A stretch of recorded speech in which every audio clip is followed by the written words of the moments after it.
So we are live. Good evening, everyone. Let's just wait a couple of minutes for people to join. We'll start in a minute, a second.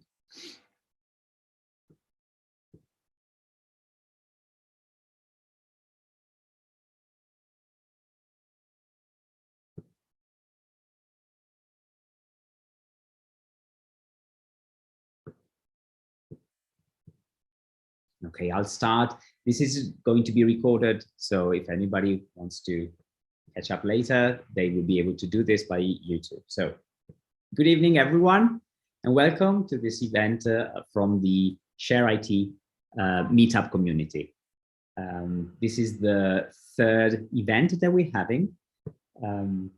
So welcome you all. Let me introduce ourselves. I am Ronnie Cesana, and I work. I'm a developer at ThoughtWorks, and I'd like to introduce ThoughtWorks to you for those of you who don't know it.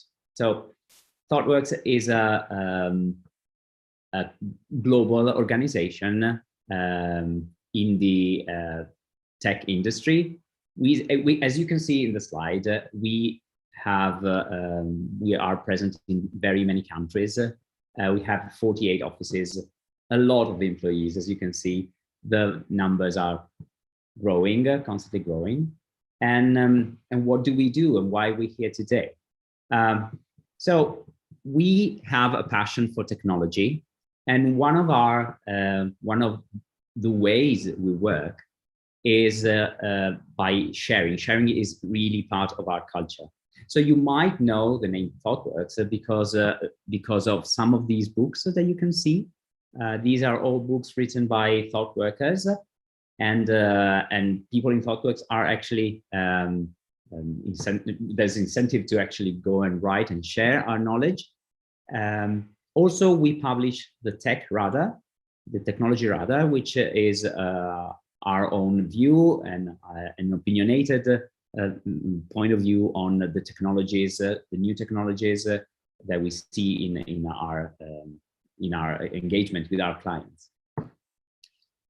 We also share by publishing a blog. You might know of Martin Fowler's blog. There are other colleagues who are actually sharing their thoughts on what we do for work. So what is the community then? This Share IT community. So basically, we have a mission. Our mission is to empower individuals and organizations, and you know, this is our mission. But the objective is actually to contribute to the community by sharing with the world our experience on the ground as we work. And how do we plan to do this? We're having regular events that we can share our experiences in. And the topics we plan to address are very diverse in nature. We will talk about architecture, technology, design, agile, team practices and optimizations, but also diversity and inclusion, and everything that has to do with the life of a thought worker. So today we'll see something that's slightly different from the architecture conversations that we had last time. Just a tiny bit of boring stuff. We do have our own code of conduct, which can be summarized as be excellent to each other. So this is a very open community. We would like to interact with you as much as possible. We will, during the talk, you will have access to the chat on YouTube. Don't be afraid if we don't answer right away. There's a tiny delay. Plus, we will collect questions and ask them to the speaker of this evening's talk at certain times. When doing so, when interacting with us, let us all bear in mind this code of conduct. So remember that any question is a valid question. There are no silly questions. After all, as you can see in the end, we are all here to learn from each other. So we actually acknowledge that we might not know everything, and we are open for discussion, and always be kind and respectful to each other in the way you express your thoughts. Okay. So that said, I hope we all agree on this. I will introduce you to this evening's speaker, and Matthew Johnston. He will introduce himself, by the way. He's a thought worker, he's a project manager. And the subject of this evening talk is inclusivity, all in a day's work. It's super interesting, so I hope you enjoy it. I will hand it over to Matthew. Matthew, please.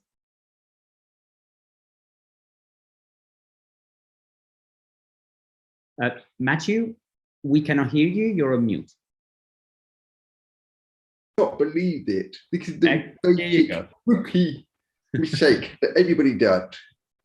So, first of all, I've got to let everybody know that I have a dog, and he begging for a walk, and I'm trying to encourage him to say, look, I will give you a walk after the talk, but you may see his head popping up, tweaky balls, so I have to apologize for that. Anyway, with what Ronnie said, no questions are silly. I'm very happy to answer them during my talk or after the talk. It really doesn't matter. Okay, you can hear the tweaky noise already, so I apologize for that anyway. So I'm going to show you my deck. Just a short deck. I'm a big fan of it. Just make sure I show you the right one.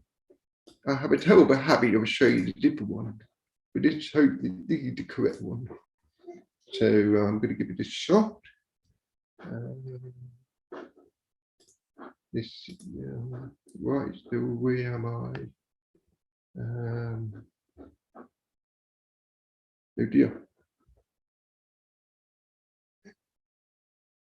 There we are. I think I found it. Yeah.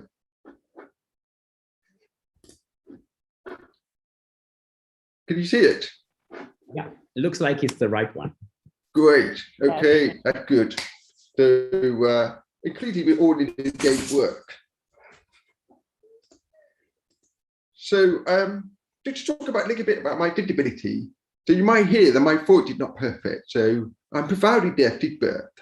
And I was brought up to learn to speak rather than sign. So I've worn hearing aid to 2012, and now I wear a cochlear implant, which is very similar to a hearing aid, except that there's a wire that go into my brain, which gives you much more accurate reading. It's great. I can hear much more, and I can different sound. Nicely. I rely on lip reading and listening about 65%, 35%. And I went through 4 different types of education. I think it's really important that I want to explain them. So the first education was a partially hearing unit, or PHU, and that is a deaf class in a hearing school.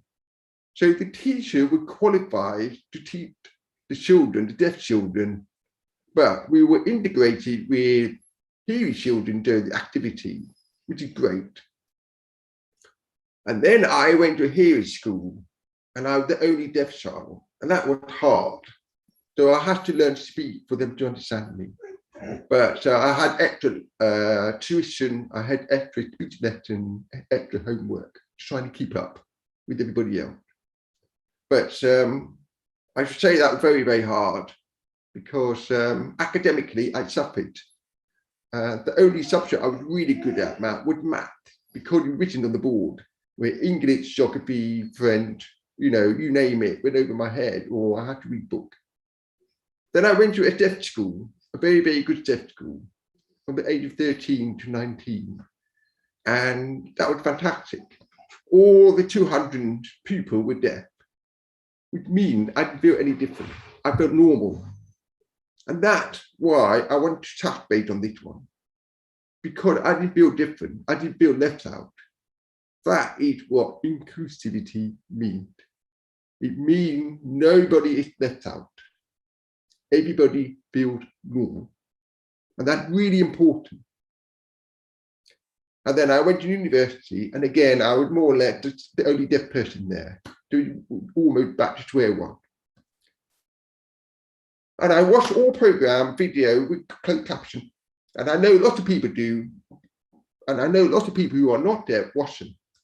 I can see them reading the caption on the train and everywhere. And I could not read the telephone until only about 10 months ago. And that's one of the demos that I want to show you, because it's pretty awesome device. So this is what I'm going to show you. So at the workplace, I was a full-time software programmer for the first 20 years, because I really couldn't participate in meetings, especially global meetings. I couldn't follow the telephone. So I should program, working hard. And in meeting, I can follow up to 65% conversation, but about 30% in large meeting. So I miss out a lot.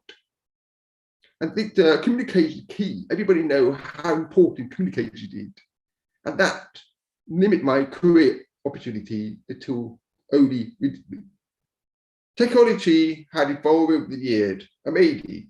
Using real-time caption for the last 15 years, which meant when they came out, I was able to change my role, be more engaging, participate into meetings, competent, and I was able to run a remote team in India, New York, and Hong Kong because of the caption. And I'm going to show you them soon. So I use 3 different types of technology, and I'm going to show you them for you. So bear with me, I'm going to try and see if I can show them. So let me explain to them. Sonography, that's human captioning. They've been around for about 25 years. They use a phonetic keyboard. There's about 23 keys on the keyboard. And they press different combinations and it come out in Word. I'm going to show you that in a minute. Then I need Google Meet, which is automatic speech recognition. A year ago, it was okay. It wasn't great, because it's machine learning. It's gone better and better. And now it's so good that I need it a lot in my meeting, but only small meeting, ad hoc meeting. Then I want to show you the live capture feature of the Google Pixel 4 phone. Something that really was a game changer. And it came out last August. And I'm going to demo that one, live one. Hopefully that will work. So I'm going to come out of this deck. Yeah. Then I'm going to show you, I'm going to stop sharing. And then I'm going to see if I can show you the caption, the human sonography caption. Let's see if that will work. Tell me if it's not working. Can everybody see that?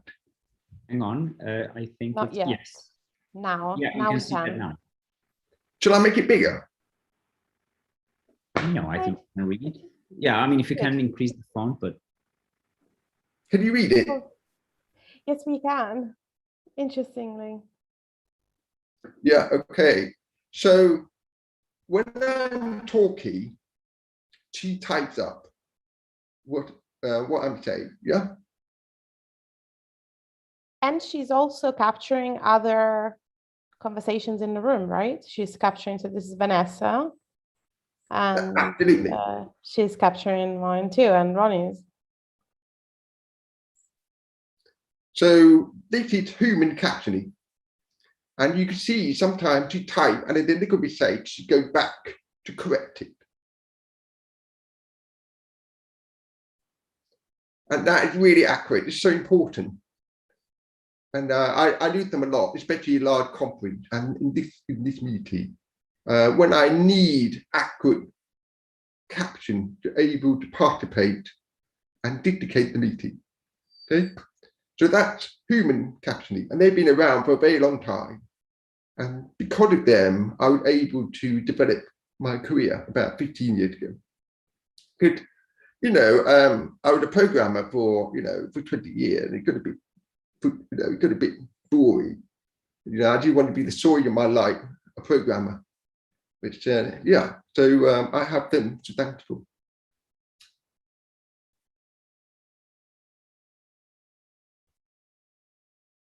Okay, so did you see that? So I'm going to stop sharing. So that's human captioning.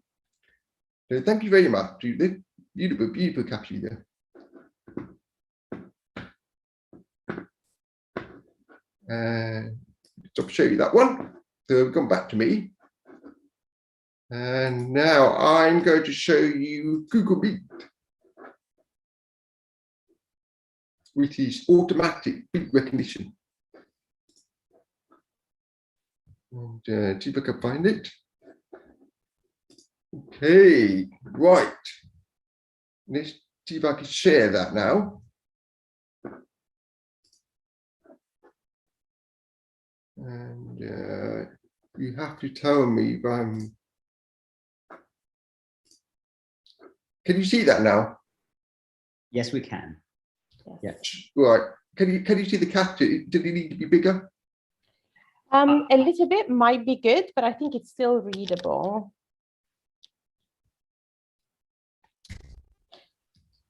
Yes, it looks That's a little probably bit better. Yes, I think that's Okay. So this is automatic speech recognition. Now you can see it's not perfect because my speech is not perfect. And neither arguably, Matthew, nobody's speech is perfect, right? So, no, you're right, Vanessa. Some got very strong accent. yes. Some people got background noises. You know, lot of that involved. So this is great when I don't have time to book a stenographer. You know, sometimes somebody say, "Hey Matthew, can we have a call now or in the next half an hour?" So I'll do that. It's fine for me for a small meeting, but I have to digest more. I have to analyze any meaty word in between, and that can make me feel very, very tired. But it's great. It's fantastic. So I've got the best of both worlds. It's very interesting, Matthew. Thank you. That's okay. So that's Google Meet. I know Zoom got that and Microsoft Teams, but this is personal preference. I prefer Google Meet. So yeah, the meet. That's it. Yeah. You know, the good thing about this, it helped me to practice my speech. Sometimes it doesn't come out correctly, so I have to re-say that word to get it correctly, which is great. Okay, so that's 2 demos, so 2 out of 2. That's great. There we go for the third one, the last one. So I'm going to stop sharing it now. And I'm going to, do we have Vanessa? Yes, here I am. Great. So this is, I've already done about 2 or 3 demos. This is the phone. It's the live one. And often when you do live one, it sometimes doesn't work well, but hopefully we do well. So I'm going to show you the Google phone, and I'm going to call Vanessa on her WhatsApp. And when she talks, it comes up a caption real time. And I'm going to show you like that. Okay. So I'm going to call Vanessa now. I'll make sure I've got the right Vanessa because I've got quite a few Vanessa. And I'm going to do a phone. Yeah. I'm calling her now. Right. Okay. Right. So, okay, Vanessa. I'm going to show you. This is Vanessa, and there's a disclaimer. So I'm going to say, hello, Vanessa. How are you?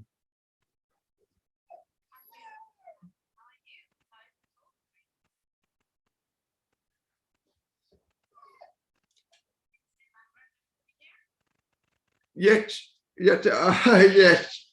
You can hear the background noise. That's my dog wanting the ball. Yes. So I apologise for that. But So, Vanessa, how are you able to read it? I want to make sure that everybody can see that.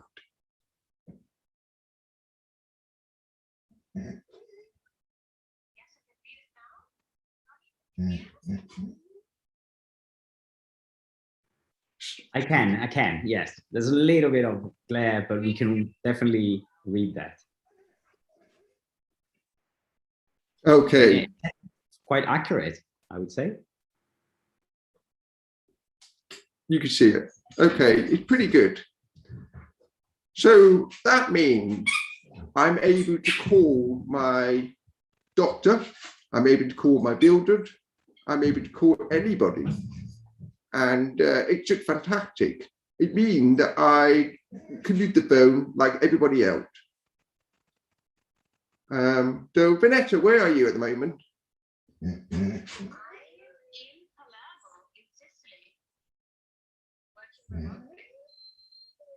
Okay, beautiful part.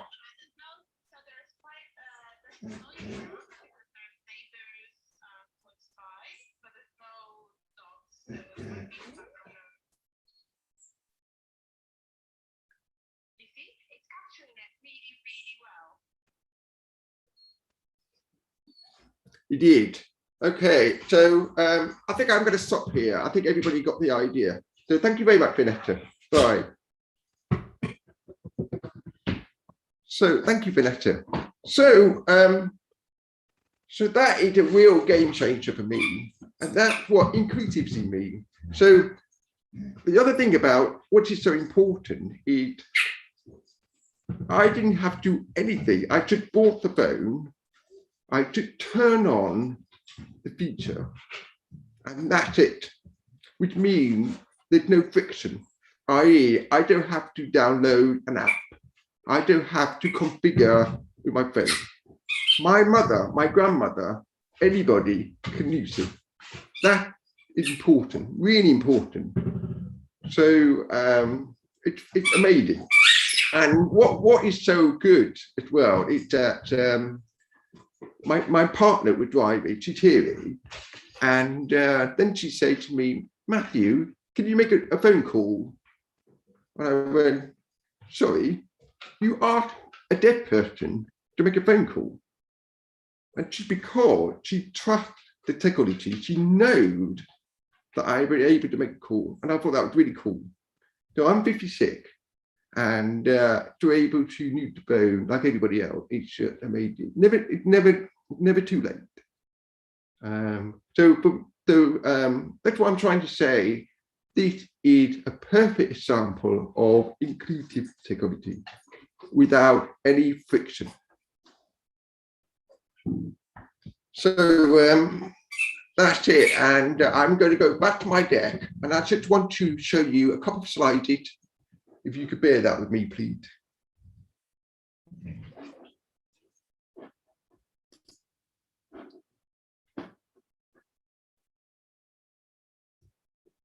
And I'm going to show it now.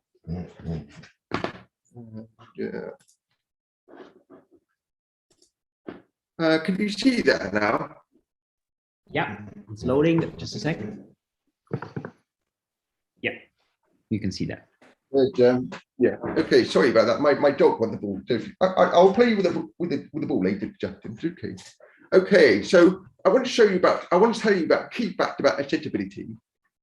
These are really important. So 68% of the global customers will remain loyal to the brand. 22%, well, that's in the UK, but it's about 15% work global, have consumer and have accessibility. So if you're not making your product accessible, you are eliminating up to 1/5 of the market, just like that. You know, 98% of the 1 million, the top 1 million homepage are not fully accessible, including ThoughtWorks. We're putting our hand up, and we're going to fix that. And 86% would spend more if it's accessible. So there's a click away pound, which means people who are trying to buy product online are not able to. For example, some people cannot leave them out. Maybe I've got a broken hand, or I've got arthritis, or I'm blind. I need tabs or something. But the website, the web is not, you know, provide that facility to do the tab to buy. Or there might be a time limit. Some people may need more time to buy something. And that worth 70 billion, and it's growing all the time, every year. I'm sure it will leap much more because we've become more digital in the last 12 months. And then there's the purple dollar, which is the spending power of disabled household. It really at least one member had a disability in the household. And that's worth $8 trillion. So there's a financial incentive to make your product inclusive and your website, everything.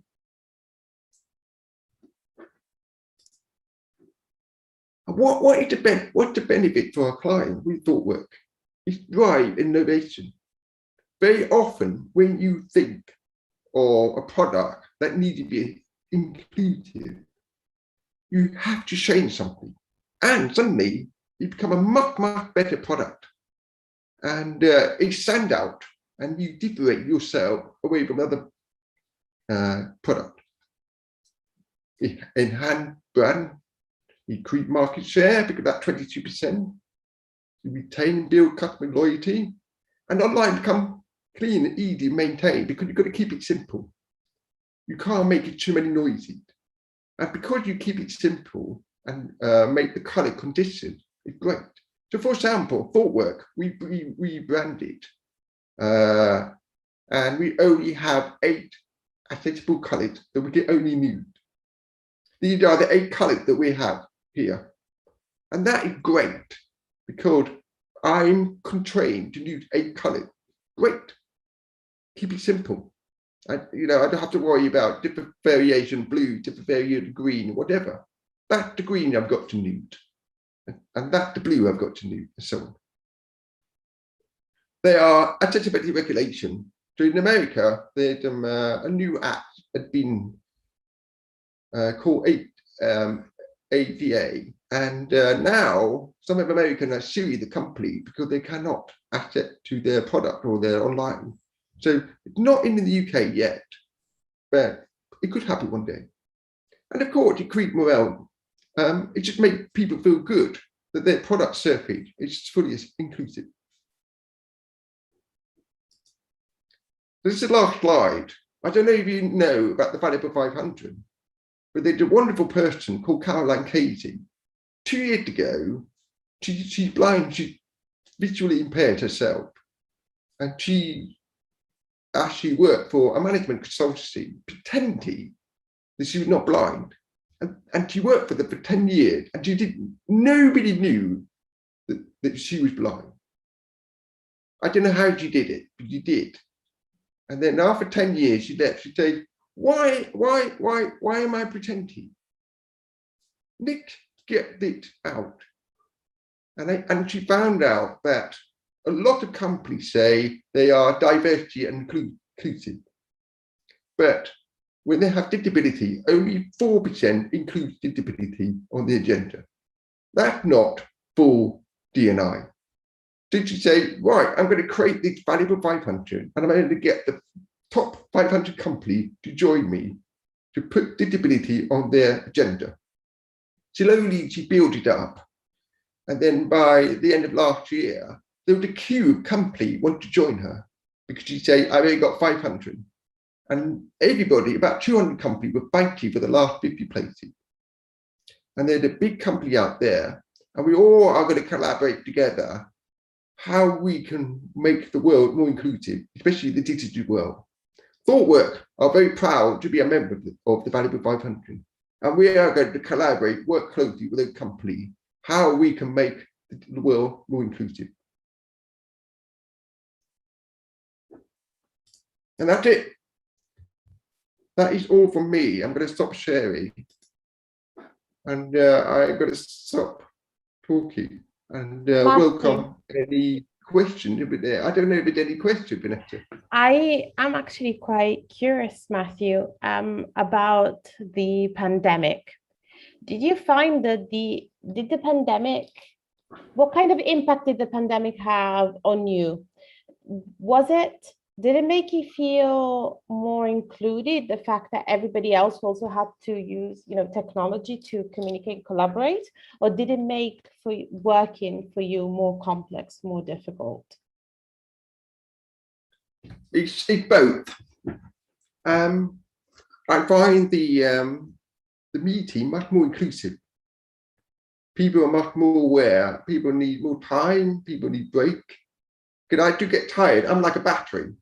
The more media I have, the quicker I become tired. And I think that applies to everybody. Yes. So people, and we have break in between, and now I have 25-minute break rather half an hour, and 50-minute break, 50-minute meeting rather a full hour. So we have break. And now I have caption. And like I said before, sometimes I can't always have Judith or the stenographer book. In fact, they are so busy. They've never been busy ever before. So I knew Google Meet to help me to follow the conversation, which is great. So I'm able to participate, follow the conversation. However, the sound side is doomed because I get really tired with all these meetings. I have to concentrate. We could read you, work it out what it's trying to say. Could, like I say, the caption doesn't always work. And also, when people wear masks, I can't lip read. And I've been lip reading for 56 years. All of a sudden, haha, too bad, boom. And I go, right, what's the other way of able to lip read them? But then the caption play a good part in that way. Interesting. So then face-to-face, so actually in presence, it would be more difficult to communicate than on a virtual meeting where nobody's wearing a mask and it's easier to lip read and to have subtitles. Is that correct? Yes. Being physically in the meeting is much better with the caption and lip read together, absolutely. But having said that, in a very large meeting, probably about 30, probably the conference would be better. But I do one to the yes, Justin, I'm sorry. Just give me a few more minutes and I will take you up for a walk. Okay, thank you. Sorry about that. It's great. It's great, Matthew. So, is the real life of doing talks remotely, right? Having a dog or children popping in the room.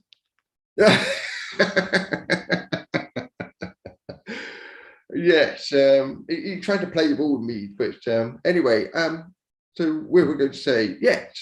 So to be honest, I actually prefer to be there in person with the caption and able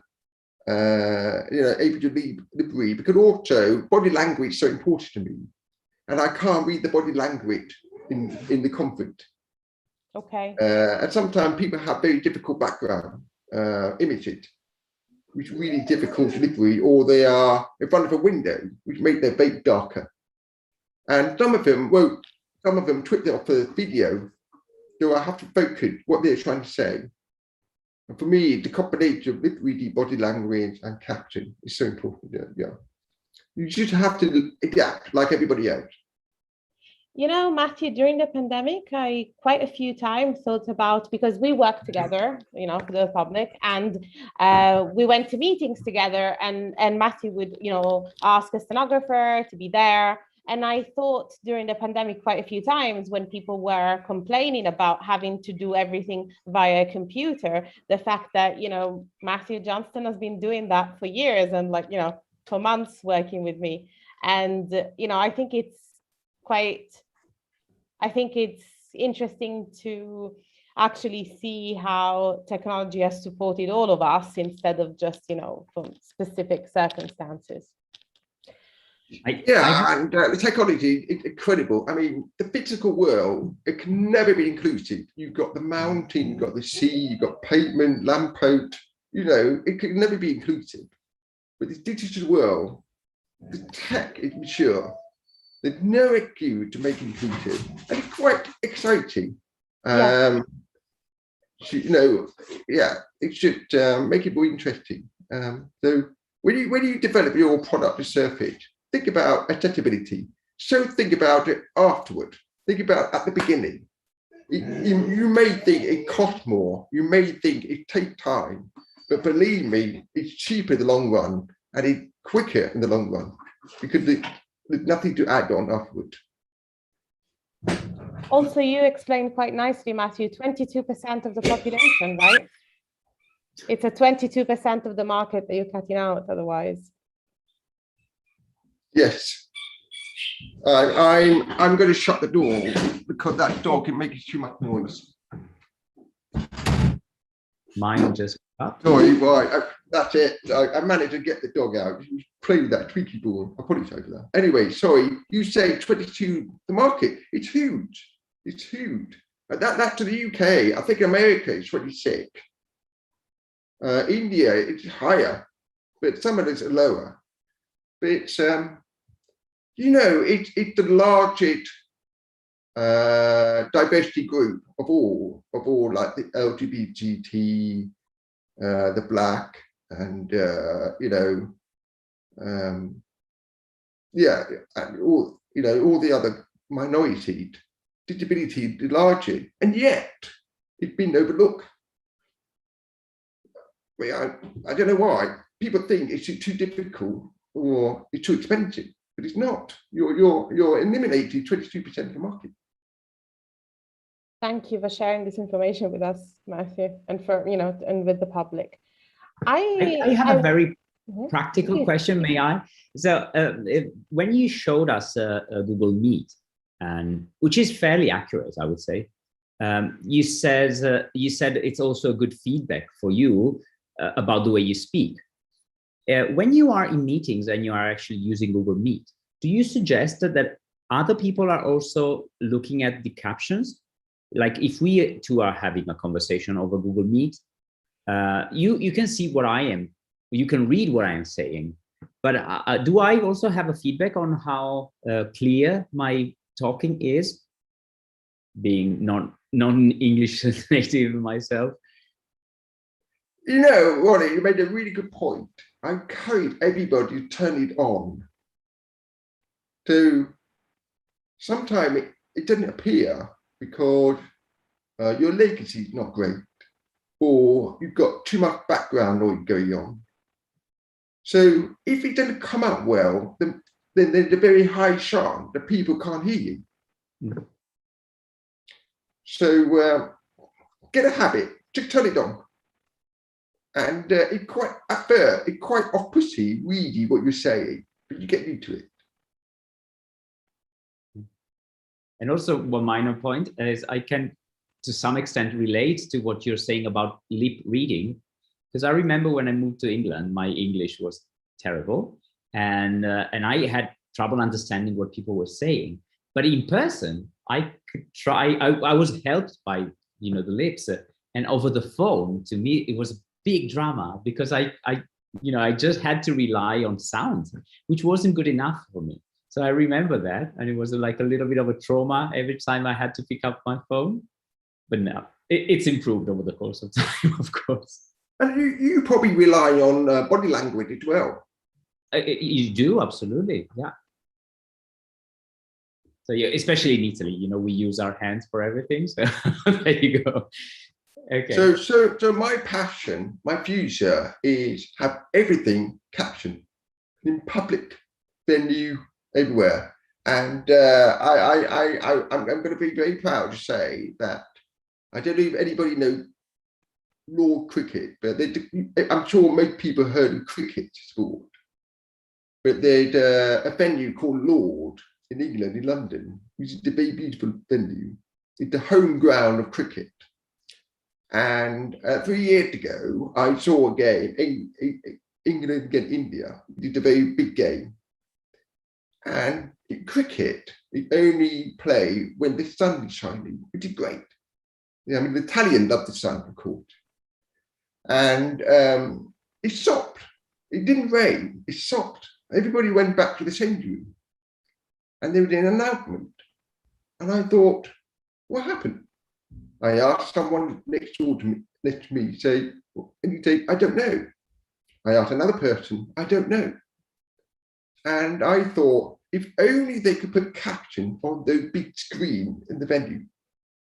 So the following day, I sent them an email, have you thought about putting caption on? And they'd say, well, we don't know how. And I thought, okay, I'll tell you.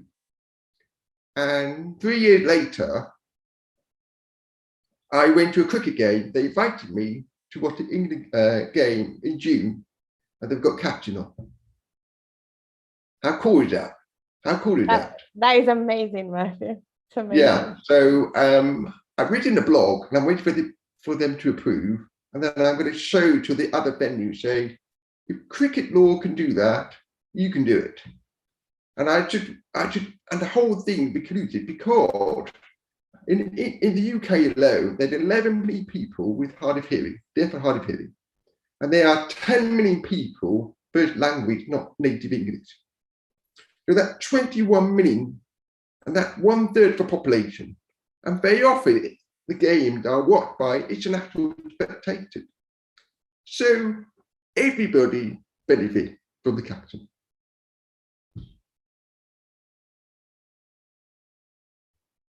Excellent, excellent. So Vanessa, did you have any more questions?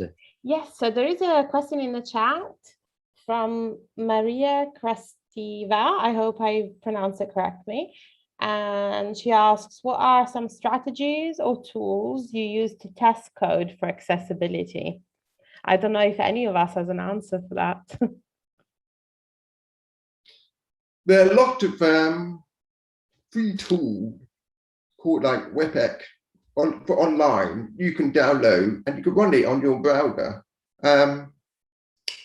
It's a great question, Maria. I'm glad you brought that up, because please, when you develop your product and services, you must include people with that particular disability. So make assumption that you know it. Oh, that's what they need. You have to include them in your testing procedure. And try new different type of disability, people with different need. And it doesn't have to be disability.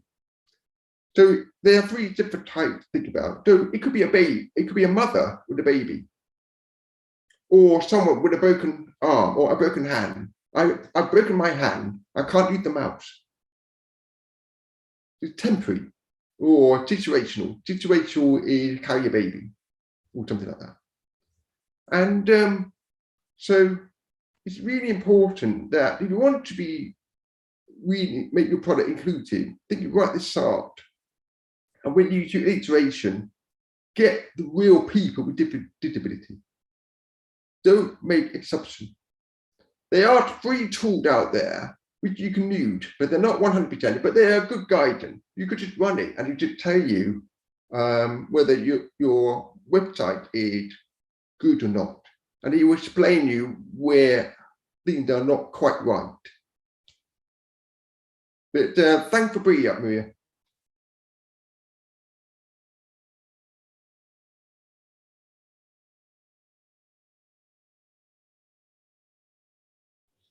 Okay, so I have a quick one, Matthew. So you mentioned before about switching on captions. Is there anything else that people can do in online meetings to improve the communication? You mentioned before backgrounds or lights. Like, do you have, let's say, a draft list of recommendations of what people can do to be more inclusive in online meetings? From my point of view, from a deaf point of view, I have lots of light and have a very simple white background.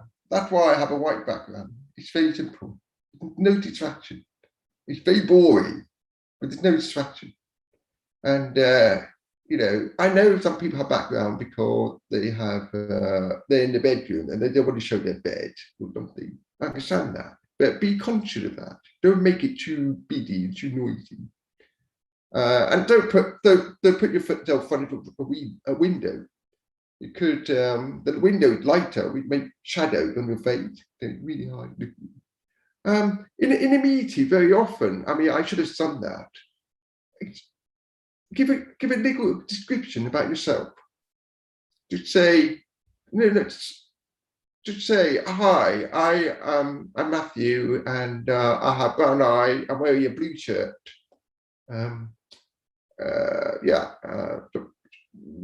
Just very quick description. Anything. Some people might say, I have purple hair, green hair.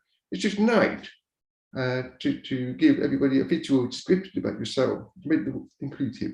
And I think it's so important that if your meeting going to be more than 1 hour, have a 5-10 minute break. First of all, because you give my stenographer a break. But I know a lot of people want that 5-10 minute break to make themselves a cup of tea, or we go to the restroom, or give the dog a bit of attention. And you feel refreshing. And I make sure all my meetings, which are more than 1 hour, always have a break, and everybody benefits from it. So the little thing will make a difference. Thank you. Okay, then I think there are no more questions. So I'm going to thank Matthew for being with us today, and I'll start sharing again to do my duties. But really, thank you very much, Matthew. It's been very helpful, and you didn't mention the fact that you are you've been a Google star on a short video. But people should know about that. Actually, we will share the link because okay. I wasn't aware of that. That's a bit naughty of you. You did not tell me that. No, okay. No. Okay, but that was actually a very good video. As I said, this was Matthew Johnston. If you have any questions that might arise later, you can get in touch with us, of course. Before we say goodbye, I will just quickly mention the next events that we're going to have in September, midway through September. We will have Lisa Junger from the Berlin office talking about unflashy security. So it's a nice change of perspective. We've had architecture. We're actually two approaches to architecture, diversity and inclusion. We're talking about security next time. So as you can see, we're open to very different content. So make sure you register on the 16th of September. It's going to be the next event. Thank you. Well, thank you very much. Thank you very much for inviting me. I enjoyed it, and I have to thank my stenographer Judith for the caption. But thank you very much for inviting me. Absolutely, thank you, Judith, for being with us. Thank you once again, Matthew. We will ask you, not you, Matthew. We will ask the attendees to actually fill in a very, very quick feedback form, because we always like to improve. And if you think there's something we could have done better, of course, feel free to share your opinion with us. And that's it. Oops, sorry, wrong content there. Okay. So thank you very much. Sorry for this last glitch. So hope to see you soon at the next event. Thank you once again, Matthew. Thank you, Vanessa. Thank you, Judith, for being with us. Have a nice evening, you all. Goodbye, all. Bye-bye.